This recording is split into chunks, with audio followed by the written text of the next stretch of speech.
Welcome everyone to the shorter version of this tier list. It's basically just to put it out there. So it's been 4 seasons since I made a tier list, but I finally had some spare time, and so here we are again. So before you start judging, let me go ahead and explain a couple of things. First of all, this tier list is not based on the current meta in the game, but based on the maximum potential of every hero in the game in comparison to other heroes of the same class. This list takes into account many factors such as micro or macro capabilities, early, mid, or late game power spikes per hero, the hero difficulty, the hero counters, the push ability of a hero, and a couple more things. But the TLDR is this is literally a representation of how I see heroes in the game. You can say it is opinionated or biased, but I personally do think I remain unbiased in my choices. You may see some advanced server heroes in here. This was actually intentional as I do have access and have ran extensive tests on them already.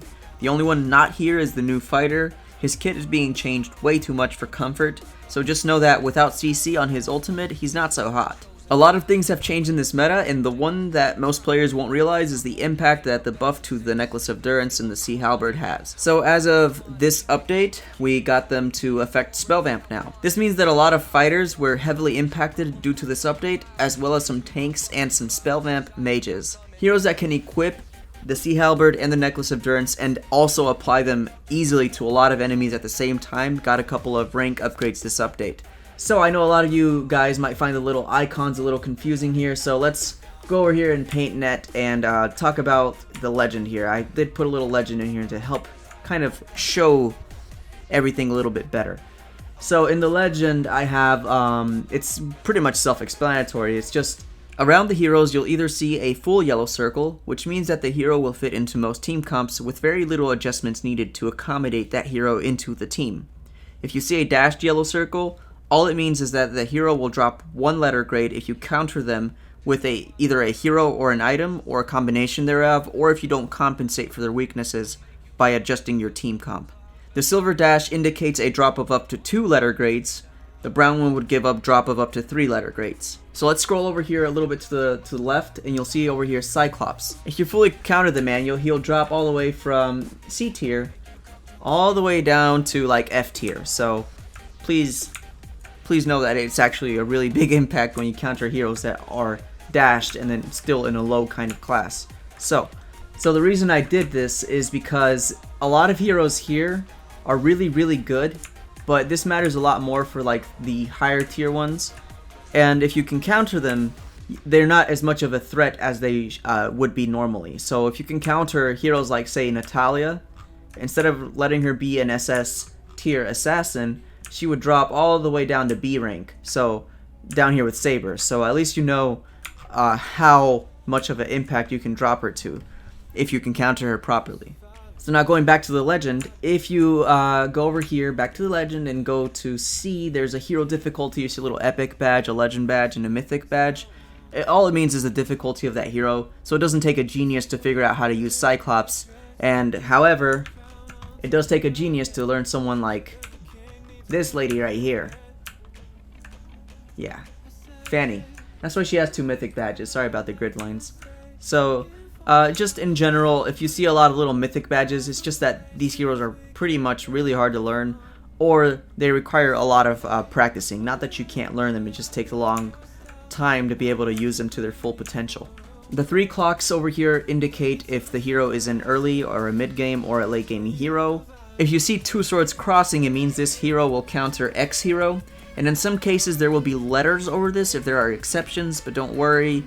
Well, let me give you an example right here. You can just zoom in if you can't read the letters. For example, Leomord, it says group right here. I made the file 7,680 pixels by 5,120, so when you have this on your phone you can probably zoom in easily. So here it would counter, for Freya for example, she counters a lot of group heroes or group fights, team fights, same thing as Badang. Then you have here's like Gwyn. It says except Martis. Another like honorable mention would be like Helkurt. It's not all inclusive, but it's to get people to have a better idea of what I'm talking about. Minstlar would counter Blinks, etc., etc. Kaja counters pretty much everything on the table, so that's why there's nothing there. Same thing with Argus, although he is late game, so there's a caveat to that. So just keep that in mind when you're analyzing this list. And let's go over here back to the legend just to finish this up. If you see a retribution icon, it means that this hero is really jungle or farm dependent. So heroes like, again, Cyclops to the left, Alucard, you know, Saber, most of your assassins will be really farm dependent or jungle dependent. A lot of heroes as well are really good at tower killing or taking down towers. So a lot of your marksmen will pretty much have this. Kimmy has an older icon as of this video, but don't worry, I'll fix that in the file you download. So you'll have the newer, see, as you can tell, it's really hard to see, you can't even really see what it is. The new one has been reworked to be a little bit more legible, if anything. But in general, a lot of your marksmen would have this tower killing icon because they're just designed to do that for the most part. Some of them don't. It's not that they suck at it, it's just that it's not what you really fear from them. You're not going to be afraid of a carry because she's split pushing your lane. You're going to be afraid of her because she's frontlining killing your tank. So there's more things to this list than what meets the eye. And speaking of that, there's one little thing right here. Do you see this right here? Why are the swords red? Because Rafaela makes life hell for Natalia and Minthara. Natalia because she always gets uncovered and there's no way for her to do any of those little surprise ganks. And for Minthara, because if he uses his ultimate to counter blinks, any type of blink hero, all Rafaela has to do is boost said blink hero outside of his ultimate range, and now they're free. So the whole game, Rafaela really punishes those two more than any hero in the game. That's just a really specific mention for Rafaela. People should probably try to pick her more than often, is all I'm trying to say here. So hopefully that should have explained how to read the list. I have a follow-up video that explains my reasons for choosing the heroes in the positions that I did. It's not too in-depth, but at least the main gist of why I chose said heroes is there. A big preview for that video though, a lot of mentions for the Necklace of Durance. Just make sure to check the description for the links of the high quality image of this.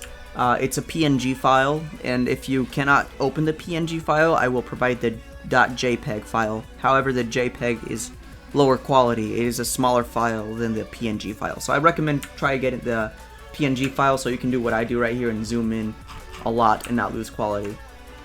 That's about it, guys. Thanks for watching. Zero out.